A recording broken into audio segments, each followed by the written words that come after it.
Let me take you through the setup. This is a deliberately wide-angle distorted setup. So I've got Rob with plenty of props that he can bring close to the camera. I've got a basic white background that I can clean up in post-processing. The lighting, really simple, one single flash up here, but for maximum depth of field, I need maximum power. So I've got two Evolve 200s in there on a large softbox, giving me a picture that looks a bit like this.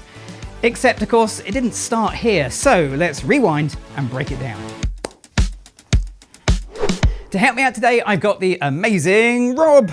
Rob's going to be the model for this photo session, and the first thing I'm actually going to talk about is the background, because the wide angle effect is going to be quite dramatic, so I wanted to keep it simple in the background, so just this white sweep is all we're going to use. Now, if you want to find out about the gear I'm using, you'll find links to Adorama in the video description down below.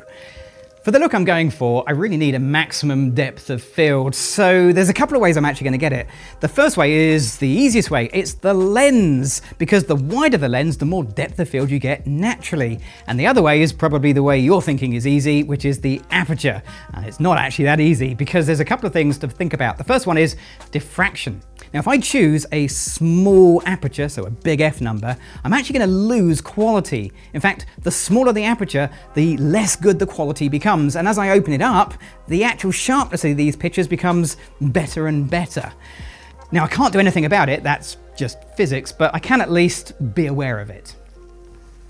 So I've decided to work at f16. Now I know I'm going to get a bit of diffraction, but there's a reason I'm doing that, and it's simply because I want maximum depth of field. But that does come at a price, because I need a lot of power to get f16. Now f16, just think about that compared to f5.6. I actually need 8 times more light to get from f5.6 to f16. So what I've got up there is the Flashpoint Evolve Twin Head.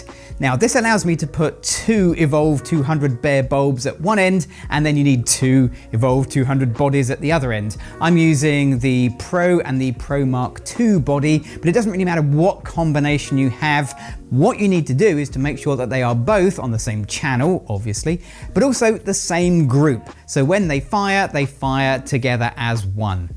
And that gives me a whole one stop more light than a single one, which doesn't sound like a lot, but it is. The softbox I'm using today is the Easy Lock 42-inch beauty dish. It's not a beauty dish, it's just a big softbox, which is going to give me soft lighting, but also it gives me the option to move it around and bounce it off the wall. We're going to play that one by ear because we're going to move Rob about as we go. And then there's my camera settings. So we know it's going to be f16, and we know it's going to be 250th of a second, my flash sync speed. I'm going to go with an ISO of 400. And that gives me no flash, no picture, and that means I've got control of the room lights from here on in. The lens I'm using today is a 7 to 14mm zoom lens. Now don't get hung up on the numbers, because 7mm on my lens isn't going to be the same as yours. For example, this is a micro 4/3 camera. 7mm compared to a full frame camera would be 14mm, and we'd see the same thing. If you have a more medium format camera like a Fuji GFX, then that would be an 18mm lens, and you'd get the same field of view. But one thing you do need to bear in mind is distortion, because everybody knows wide-angle lenses distort. Except that's one of those rules of photography that's not entirely true. Now, if you disagree with me, let me know in the comments down below, because I'm going to prove that's not the case. Let's just take a picture of Rob like this. So I'm going to take a picture with the wide-angle lens, and when we look at the end result, we get distortion. We can see definitely it's distorted. But is it the lens? Or is it the distance? Because if I use the same lens, same settings, and walk way back over here, just the distance has changed. Yes, Rob is further away, but when I zoom in, you can see there isn't really any distortion. So although a wide-angle lens might have some inherent distortion, the kind of distortion we associate with wide-angle lenses is actually caused by being really close to your subject. A wide-angle lens simply allows you to see all of that and more. So with all the technical stuff in place, we're ready to actually take some photos, but this is a wide angle session. I'm deliberately breaking the rules. I want to maximize the distortion that we're going to see, because if I just take a picture of Rob, it's going to look good. If I just sort of go up here and do that, It's fine. There's nothing wrong with this picture whatsoever. It does have a wide angle feel. But what I need from Rob is a bit of interaction towards the lens. So if we do the same thing, but Rob does a kind of a pose. Okay, Rob, here we go. And I frame this up.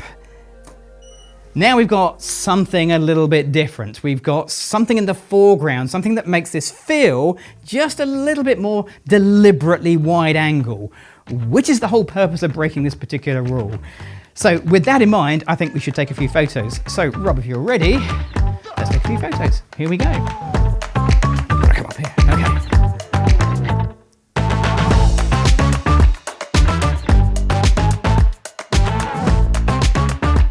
I'm working in black and white mode, but I've got my camera set to RAW, which means when I open up the images for post-processing, I'll have the color image, which I can then make into a better black and white.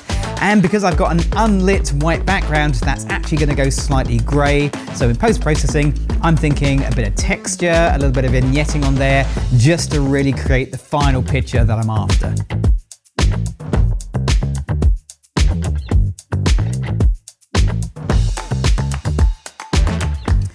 I'm already breaking the rules with a wide angle portrait session, so why not go a stage further and do another rule break by photographing from the top down onto your model.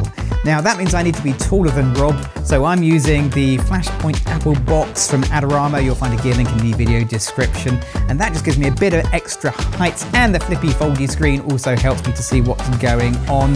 But if I do raise myself up or lower Rob down, I have to remember I need to adjust the height of the light to match.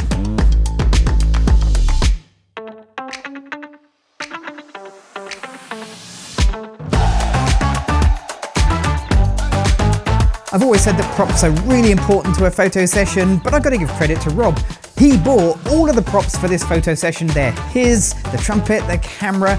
They give him something to interact with, but really they just tell a bit of a story. Now I wanted them to distort, and if you remember, the closer something is to the camera, the more it appears to distort. So Rob being a bit further away, props being close, that creates the images I'm after.